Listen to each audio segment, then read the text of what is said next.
Bahasa dan Sastra Indonesia dari Universitas Islam Sultan Agung Semarang. Dalam kesempatan kali ini saya akan membacakan sebuah cerita rakyat yang berjudul Saridin atau yang dikenal dengan Syekh Jangkung. Saridin ialah anak angkat Ki Ageng Kingiran yang dipungutnya dari pinggir sungai. Lantas oleh Ki Ageng Kingiran, bayi tersebut diambil serta dikasih nama Saridin. Selama ini Ki Ageng Kingiran mengharapkan anak lelaki walaupun ia sudah mempunyai putri yang bernama Sumiem. Setelah dewasa, Sumiem diperistrikan oleh seorang laki-laki bernama Branjong. Sementara Saridin dikawinkan dengan gadis bernama Sutra. Pada waktu mudanya, Saridin pernah berguru ke Sunan Kalijaga sehingga beliau ini mempunyai ilmu kesaktian yang cukup lumayan. Seiring masa Ki Ageng Kingiran, orang tua angkat Saridin berpesan, bila dia meninggal, tersebutkan pohon durian miliknya akan diwariskan kepada Saridin serta Branjong suami dari Sumiem. Ki Ageng Kingiran berpesan, bila di siang hari durian tersebut merupakan bagiannya Branjong, sedangkan kalau di malam hari bagiannya Saridin. Ternyata durian tersebut kalau siang tak ada yang jatuh, sementara kalau malam banyak yang jatuh. Branjong mulai merasa iri hatinya serta muncul dalam pikirannya ingin menyamar menjadi harimau untuk menakut-nakuti Saridin. Setelah berubah menjadi harimau tersebut, Branjong dengan cepat memanjat pohon durian. Saridin tahu kalau adanya harimau di pohon durian. Dengan cepat ditombak idap serta mati.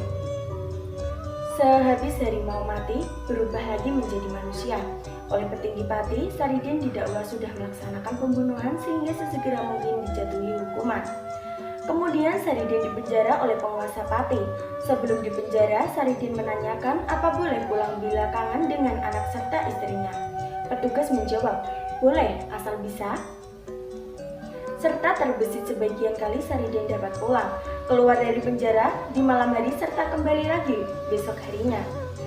Hal ini tentunya bikin penguasa Pati jengkel, lantas Saridin dikenai hukuman gantung. Tetapi saat digantung, para petugas tak dapat menarik talinya serta karena terlalu berat. Saridin memberi pilihan ikut membantu. Dijawab oleh Adipati, boleh asal bisa. Pasal izin itu, Saridin lantas dari talinya. Pasal itu, Saridin lepas dari talinya. Kemudian ikut menarik tali gantungnya. Adipati makin murka serta menyuruh membunuh Saridin saat itu juga. Lantas Saridin bikin keputusan melarikan diri serta berguru terhadap Sunan Kudus. Di sini Saridin tak berhenti tunjukkan kesaktiannya, justru malah menonjol saat diminta bersahadat oleh Sunan Kudus. Para santri lain memandang remeh terhadap Saridin. Apakah bisa jika dia dapat mengucapkan dengan benar? Tapi yang berlangsung sungguh di luar anggapan seluruh orang. Saridin itu malah lari memanjat pohon kelapa yang amat tinggi serta dengan tidak ragu terjun dari atasnya. Sampai di tanah dia tak apa-apa, seluruh terkejut terhadap apa yang terjadi. Sunan Kudus menjelaskan, jika Saridin bukan hanya mengucapkan syahadat, tetapi semua pribadinya bersahadat. Menyerahkan semua keselamatan pribadinya terhadap kekuasaan tertinggi.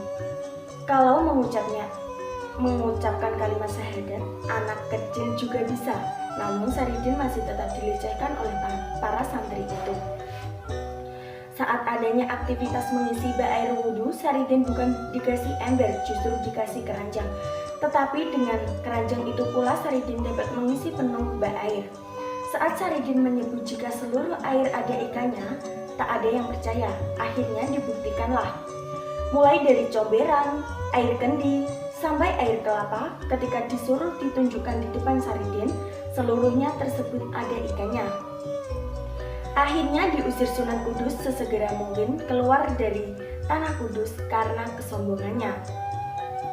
Setelah keluar dari tanah Kudus, Saridin lantas bertemu dengan Sunan Kalijaga, guru yang dahulu.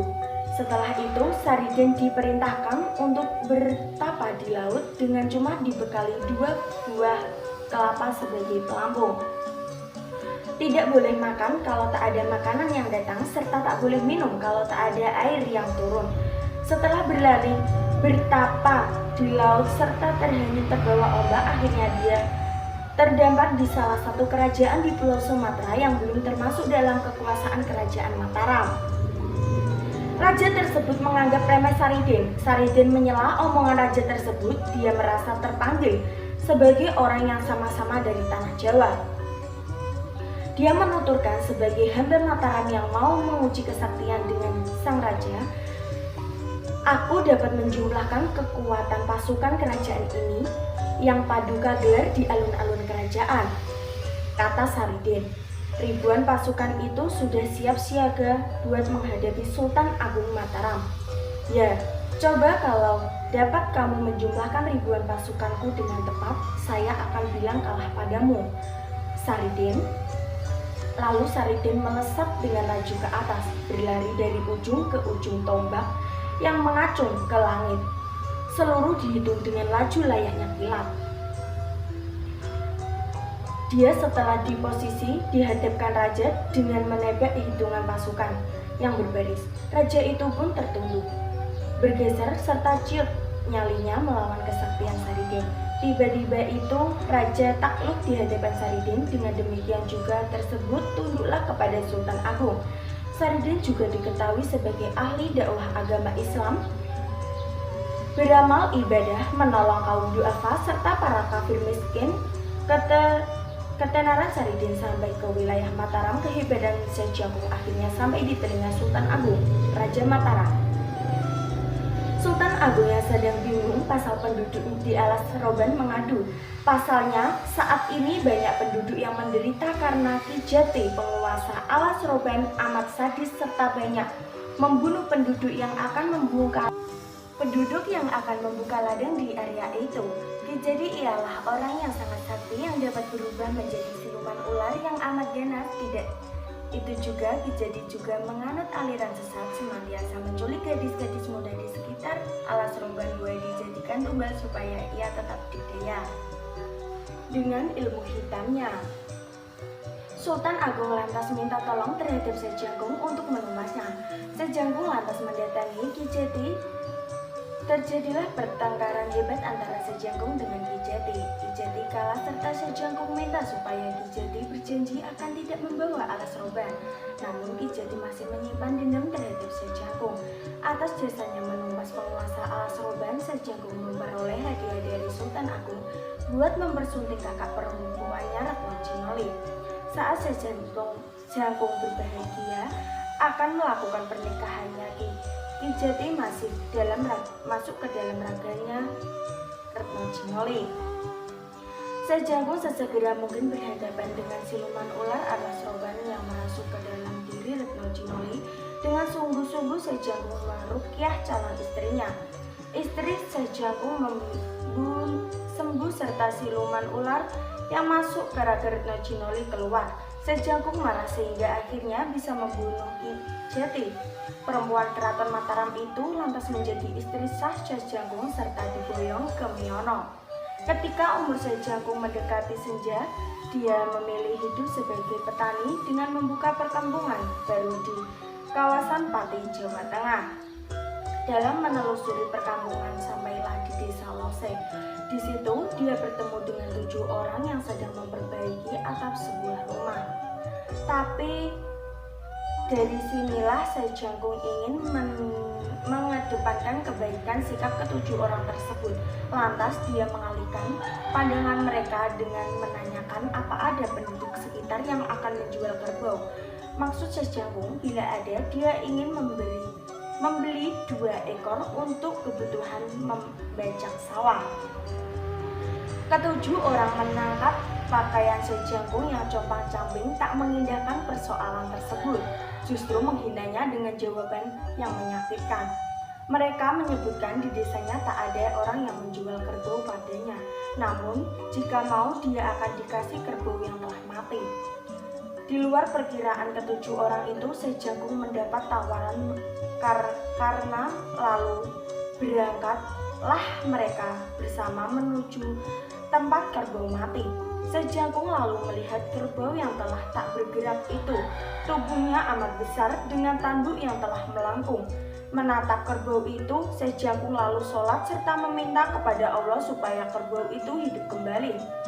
Sekarang bangunlah, ujar Sejangkung dengan mengelus-elus tanduk kerbau itu. Anehnya, Seketika kerbau itu mengibaskan ekornya, menandakan dia hidup kembali. Tahu kejadian ajaib itu dan ketujuh orang yang semula meremehkan diri, Sejangkung langsung bersujud buat memberikan permintaan maafnya. Sejak itu, Sejangkung membuka perkampungan ke tempat ketujuh orang tersebut, yang lalu diketahui dengan Desa Landoh, Kecamatan Kayen, Pati. Sebelum meninggal dunia, Sejangkung berpesan supaya tanduk kerbau itu disembelih serta bagian kepala semua penduduk Desa Landoh itu. Tapi ketika beliau meninggal dunia, kerbau itu ikut hilang, serta baru timbul saat hari ke-40. Oleh anaknya, kerbau itu disembelih serta dibagikan kepada warga Landoh. Sedangkan itu kulit atau lulang disimpan dengan rapi. Suatu ketika adanya seorang pedagang yang kehilangan sabuk pengikat barang dagangannya. Ia mengadu kepada Tirto Kusumo atau anak Sejangkung yang akhirnya membagikan tulang kerbau peninggalan ayahnya. Namun di pinggir kampung, sapi yang menggunakan tulang kerbau itu mengamuk. Tidak seorang pun yang berhasil membunuhnya. Anehnya, sapi itu seketika menjadi kebal saat senjata ketika sapi itu kelelahan.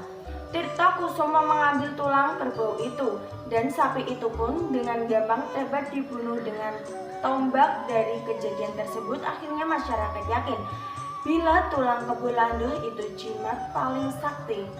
Kekebalan Tirto Kusumo itu memberikan tulang-tulang itu dalam ukuran kecil kepada warga Desa Landoh, diantaranya Sultan Agung. Terima kasih. Wassalamualaikum warahmatullahi wabarakatuh.